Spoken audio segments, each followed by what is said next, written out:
बड़ी खबर जो एलजेपी से जुड़ी हुई आ रही है। चिराग पासवान और उनके चाचा पशुपति पारस दोनों के बीच में जो खींचतान है उसका असर पार्टी पर सीधे तौर पर देखने को मिल रहा है।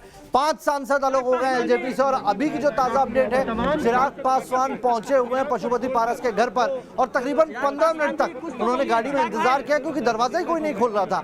और जब दरवाजा खोला 15 मिनट बाद तब जाकर वो एंटर हो पाए।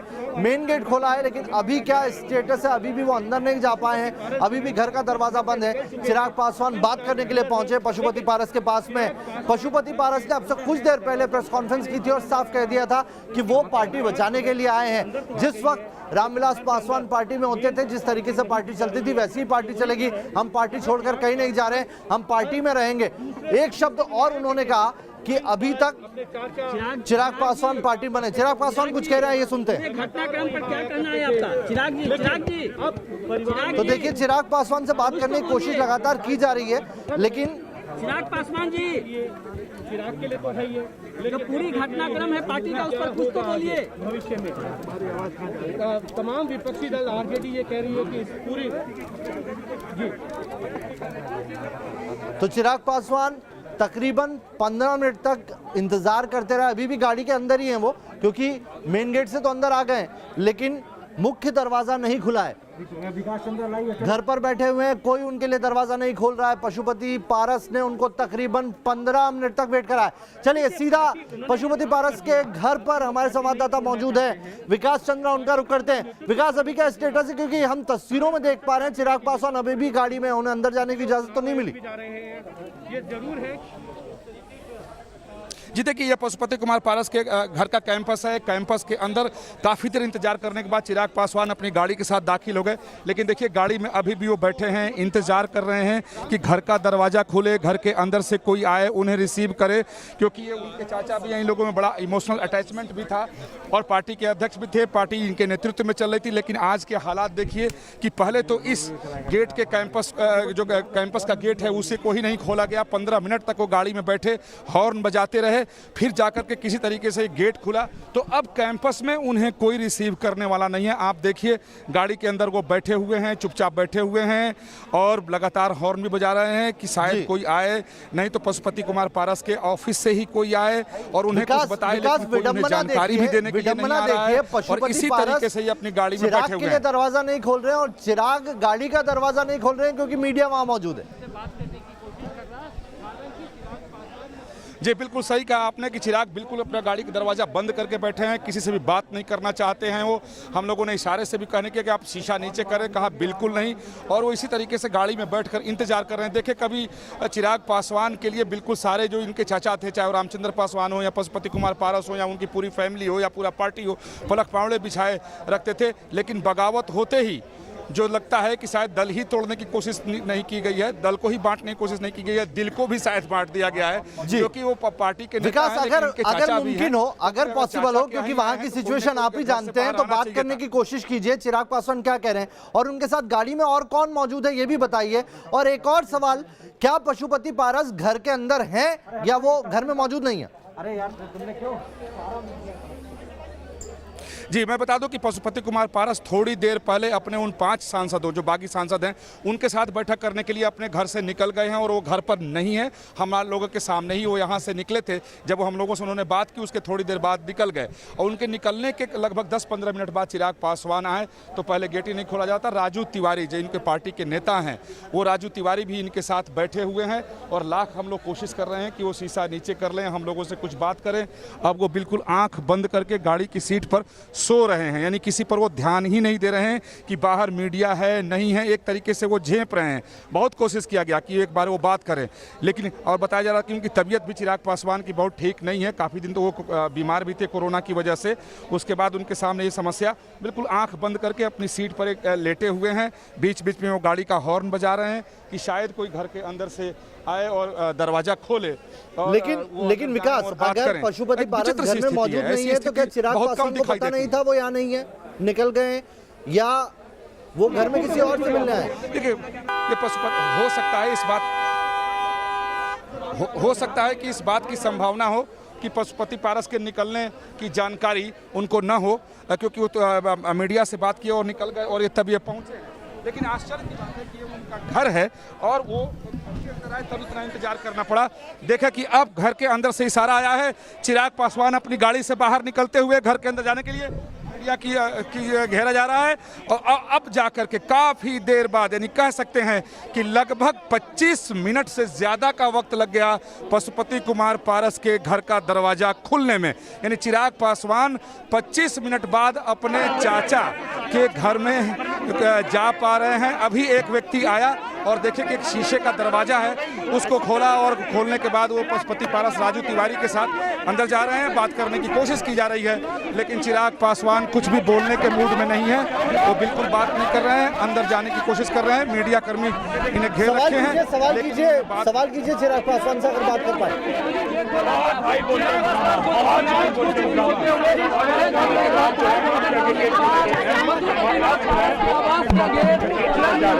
ये तस्वीर बता रहा हूँ आपको गौरव। बहुत सारे सवाल पूछे गए, लेकिन वो किसी का जवाब उन्होंने नहीं दिया। तो विचित्र स्थिति है। शायद जिस तरीके की बुनियाद रखी गई थी बिहार विधानसभा चुनाव के बाद, पार्टी के अंदर का जो असंतोष था, चिराग पासवान के खिलाफ जो बगावत थी, उस असंतोष और बगावत का असर आज दिखाई दिया कि जिस आंगन में वो खेल के बड़े हुए थे, सयाने हुए, राजनीति सीखी, आज वहीं का दरवाजा उनके लिए नहीं खुल रहा था। और आप इससे अंदाजा लगा सकते हैं कि उनका फ्रस्ट्रेशन कितना ज्यादा होगा। वो लगातार गाड़ी में बैठे हॉर्न बजाए जा रहे थे, ये बताता है कि वो कितना अंदर से इस वक्त उथल पुथल चल रही है।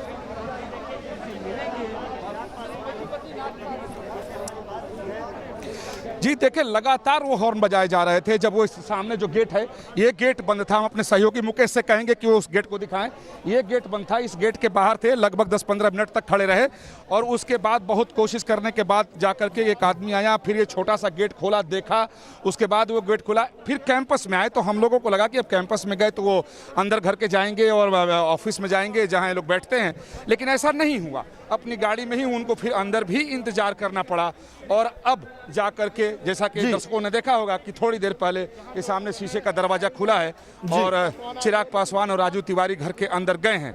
एक विचित्र सी स्थिति है। देखे कि जो मैं पहले कह रहा था कि अब खुलकर चिराग पासवान के खिलाफ हर व्यक्ति बोल रहा है। साफ तौर पे पशुपति कुमार पारस ने कहा कि अवसरवादी लोग पार्टी चला रहे थे, यानी जो चिराग पासवान के साथ जो लोग भी काम कर रहे थे उन्हें पशुपति कुमार पारस ने अवसरवादी घुसपैठी करार दिया। ये बताइए कि जो आपने प्रेस कॉन्फ्रेंस की, जिस तरीके से पशुपति पारस ने, उनके इरादे साफ लग रहे हैं कि वो सिर्फ संसदीय दल का नेता बनने तक सीमित नहीं है, वो आगे पार्टी भी टेक ओवर करना चाहते हैं। जी निश्चित तौर पे, साफ तौर पर उनका कहना है कि वो पार्टी नहीं तोड़ रहे हैं, वो पार्टी को बचा रहे हैं। उनकी पहली दलील यही थी, पहली लाइन ही उन्होंने बोली कि वो पार्टी नहीं तोड़ रहे हैं, पार्टी बचा रहे हैं, पार्टी के सारे सांसद हमारे साथ हैं। अब वो संसद उन्होंने कहा कि वो ओम बिरला यानी जो लोकसभा के अध्यक्ष हैं उनको मिलकर के उन्होंने चिट्ठी सौंप दी है कि अब संसदीय दल के नेता वो हैं और आज उन्हें चुनाव आयोग में भी इन लोगों को जाना है, क्योंकि चुनाव आयोग के सामने बिना स्थिति साफ किए वो पार्टी के अध्यक्ष नहीं हो सकते। चूंकि रिकॉर्ड पे अभी भी चिराग पासवान पार्टी के अध्यक्ष हैं और जो पार्लियामेंट्री बोर्ड है इनकी, उसके वो चेयरमैन भी है चिराग पासवान, तो इतना सहज भी नहीं है। विकास बने रहिए। क्या कहा था पशुपति पारस ने प्रेस कॉन्फ्रेंस के दौरान, आइए वो जल्दी से एक बार सुन लेते हैं, उसके बाद फिर आपके पास आता हूं। उनके द्वारा जो बनाया गया लोक जनशक्ति पार्टी है, वो पार्टी बिखर रही थी। कुछ असामाजिक तत्व आकर हमारी पार्टी में छेद डाला और उसने 99% वर्कर की भावना को अनदेखी करते हुए गठबंधन को उसने तोड़ दिया। और गठबंधन तोड़ा भी दूसरे ढंग से तोड़ा। किसी से हम दोस्ती करेंगे, किसी से प्यार करेंगे, किसी से नफरत करेंगे। इसका परिणाम ये हुआ कि बिहार में एनडीए गठबंधन कमजोर हुआ और लोक जनशक्ति पार्टी बिल्कुल समाप्ति के कगार पर चला गया। अब हमारे दल में 6 विधायक, 6 सांसद हम लोग हैं। 5 सांसद की इच्छा थी 6 महीना से कि हमारी पार्टी का अस्तित्व खत्म हो रहा है, इसलिए पार्टी को अब बचा लीजिए। तो मैं पार्टी तोड़ा नहीं हूँ, मैं पार्टी को बचाया हूँ और स्वर्गीय पासवान जी के आत्मा को शांति के लिए जब तक मैं जिंदा रहूँगा, लोक जनशक्ति पार्टी देश में जिंदा रहेगी और हम उसको बरकरार रखेंगे। गरीब दलित शोषित जितने भी समाज के लोग, गरीब तबके के लोग हैं, मैं उनकी सेवा करने के लिए 24 घंटा में तैयार।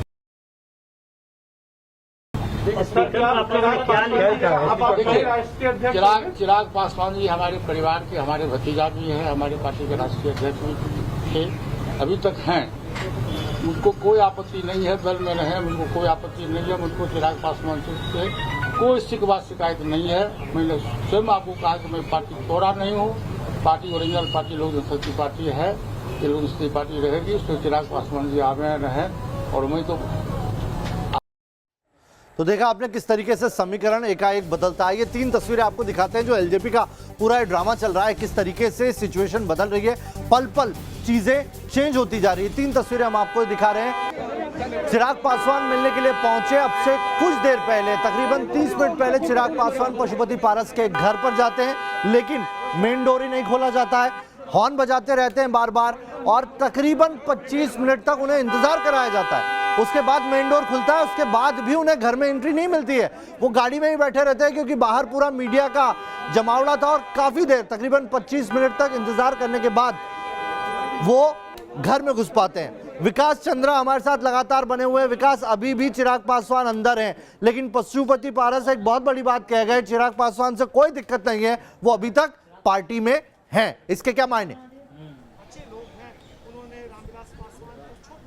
देखिए, मायने इसके सीधे साफ साफ है कि जो उन्होंने कहा कि उन्होंने पार्टी तोड़ा नहीं है, पार्टी को बचाया है क्योंकि उनके ऊपर पार्टी तोड़ने का आरोप लग रहा है। लेकिन उसका सीधा कहना यही है कि अब वो चिराग पासवान के नेतृत्व को मानने के लिए तैयार नहीं है। चिराग पासवान उनके नेतृत्व में अगर आ जाएं तो उन्हें कोई दिक्कत नहीं है, कोई शिकवा शिकायत नहीं है, पार्टी में वो रहें और काम करें। यानी सीधे तौर पर संदेश है, साफ तौर पर उन्होंने खुलकर कह दिया कि चिराग पासवान के नेतृत्व को वो स्वीकार नहीं करते हैं। अब उनका नेतृत्व है, चिराग पासवान उनके नेतृत्व में काम करें तो पार्टी में रहें, उनका स्वागत है। जी विकास ये बताइए पशुपति पारस जैसा आप बता रहे हैं कि वहां पर मौजूद नहीं है, वो अपने 5 जो बाकी के 4 सांसद हैं उनके साथ वो मीटिंग करने के लिए गए, तो इस वक्त घर में कौन मौजूद है और चिराग पासवान किससे मुलाकात कर रहे हैं अंदर? देखिए, चिराग पासवान तो निश्चित तौर पर पशुपति कुमार पारस यानी अपने चाचा से ही मुलाकात करने के लिए आए थे, लेकिन पशुपति कुमार पारस थोड़ी देर पहले निकल गए थे। इनके आने के लगभग 15 मिनट पहले निकल गए थे और उनको पशुपति कुमार पारस को अपने सांसदों के साथ चुनाव आयोग में भी जाना है, वहाँ भी उन्हें अपना दावा करना है। जिस तरीके से वो संसदीय दल का नेता बनने के लिए उन्होंने लोकसभा के अध्यक्ष के सामने अपनी चिट्ठी सौंपी है, उसी तरीके से पार्टी के नेतृत्व के लिए भी उन्हें और पार्टी में उनकी क्या स्थिति अब चिराग पासवान की है और पार्टी अभी कहाँ है, पार्टी की स्थिति क्या है, इसकी जानकारी चुनाव आयोग को देने के लिए वो चुनाव आयोग में जाने वाले हैं। तो उसके पहले एक बैठक उनकी थी और वो महबूब अली कैसर जो इनके पार्टी के एक सांसद है, नेता हैं, उनके साथ उनकी बैठक होने वाली थी। कहीं पर वो गुप्त स्थान पर बैठ के वो लोग बैठक चले गए। शायद इसकी जानकारी चिराग पासवान को नहीं थी और उनको ऐसा लग रहा था कि शायद पशुपति कुमार पारस उनके चाचा घर पे ही हैं और वो मिलने के लिए आ गए। और चलिए विकास, जानकारी ये निकल के आ रही है कि इसमें जेडीयू का बड़ा हाथ है, नीतीश कुमार का बड़ा हाथ है। वो कौन सा नेता था जेडीयू का जो लगातार पशुपति पारस के संपर्क में था और उसके बाद ये पूरा घटनाक्रम हुआ है? जब बिहार विधानसभा का चुनाव चल रहा था, जिस तरीके से चिराग पासवान चुनाव लड़ रहे थे, नीतीश कुमार पर आग उगल रहे थे, उसी दरमियान नीतीश कुमार के समर्थन में पशुपति कुमार पारस का बयान आया था और चिराग पासवान के दबाव में फिर उन्हें वो बयान वापस लेना पड़ा था। आज भी पशुपति कुमार पारस ने कहा है कि नीतीश कुमार विकास पुरुष हैं, बिहार सरकार बहुत अच्छी है, हम एनडीए के पार्ट हैं, हम एनडीए में रहना चाहते हैं।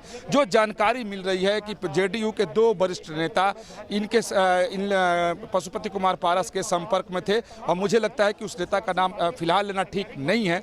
वो लोग संपर्क में थे और उन लोगों ने के साथ मिलकर के शायद एक राजनीति रची गई कि पहले अपने गुट को अलग करो और फिर उसका मर्जर जेडीयू के साथ करा दो। जब जेडीयू के साथ मर्जर करने की बात जब पशुपति कुमार पारस से पूछी गई और खुद हमने सवाल पूछा तो उन्होंने कहा कि वो कहीं नहीं जा रहे हैं, एलजेपी ही है, एलजेपी जिस तरह से थी वैसे ही रहेगी, एलजेपी एनडीए की पार्ट रहेगी, किसी के साथ उसका मर्जर नहीं होने जा रहा है, विलय होने नहीं जा रहा है। लेकिन ललन सिंह और आरसीपी सिंह 2 ऐसे नेता थे जिनको इसका शिल्पकार माना जाता है। जी विकास, अब सबसे बड़ा सवाल यही है कि आगे क्या हो सकता है? पशुपति पारस को चुना जा सकता है क्या? जो पार्टी का अगर पूरा बायलॉज है वो इसकी इजाजत देता है, या अगर चिराग पासवान क्योंकि अध्यक्ष है पार्टी के कोई फैसला लेते तो तस्वीर क्या होगी? ये देखिए सीधी सी बात है कि अब आप देखें कि ये स्प्लिट और मर्जर से ऊपर की बात है, क्योंकि 2/3 नहीं उससे ज़्यादा लोग एक तरफ हो गए हैं। जो कानून अपने देश की कवानीन जो है, जो कानून है, जो रिप्रेजेंटेटिव एक्ट कहता है कि 2/3 पर ही पूरा अलग हो जाता है, ये 2/3 से ज़्यादा है, 6 में से 5 एक साथ हो गए हैं। यही वजह है कि सबसे पहले इन लोगों ने चिट्ठी लिख करके दी है लोकसभा के अध्यक्ष को कि नेता सदन पशुपति कुमार पारस है। सीधी सी बात है कि जिधर सांसद लिख के दिए हैं वो होना है, और सबको फिजिकली उन्होंने अपीयर भी करा दिया है। उसके बाद चुनाव आयोग की बारी आती है, क्योंकि सभी दलों को अपनी स्थिति चुनाव आयोग में साफ करनी होती है। ऑन रिकॉर्ड चिराग पासवान अभी भी पार्टी के अध्यक्ष हैं, पार्लियामेंट्री बोर्ड के चेयरमैन हैं। उनके पास इतना अधिकार जरूर है कि वो या तो इन्हें निलंबित कर दें या बर्खास्त कर दें या फिर इन्हें कारण बताओ नोटिस जारी करें, लेकिन मामला 2/3 से ऊपर का है, वो लीगली स्टैंड नहीं कर पाएगा।